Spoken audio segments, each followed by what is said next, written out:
पाकिस्तान आता जवळजवळ गुडघ्यावर टेकलेला आहे आणि त्यामुळे पाकिस्तानकडून सतत अण्वस्त्रांची धमकी दिली जाते।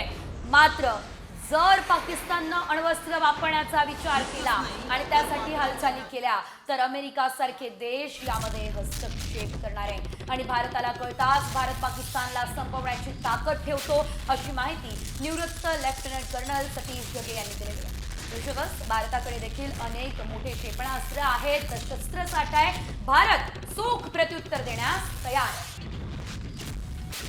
खरोखरच अण्वस्त्र युद्धासाठी जर तो तयारी करत असेल तर हे संपूर्ण भारताच्याच नाही तर जगाच्याच आणि मानवतेच्या विरुद्ध जाणारा असं पाऊल त्या ठिकाणी आहे। आणि खऱ्या अर्थाने यावेळेस अमेरिका त्याचबरोबर जगातल्या महत्त्वाच्या राष्ट्रांनी पाकिस्तानला इथेच थांबवण्याची गरज आहे। जर पाकिस्तानला अण्वस्त्राचा वापर करण्यापासून थांबवलं नाही तर त्याचा बंदोबस्त करण्यासाठी भारत सक्षम आहे। तशा प्रकारचे इंटेलिजन्स इनपुट्स आपल्याकडे आले तर त्याच्या आधीच पाकिस्तानला बेचिराग करण्यासाठी भारताला महत्त्वाचं पाऊल त्या ठिकाणी उचलावं लागणार आहे।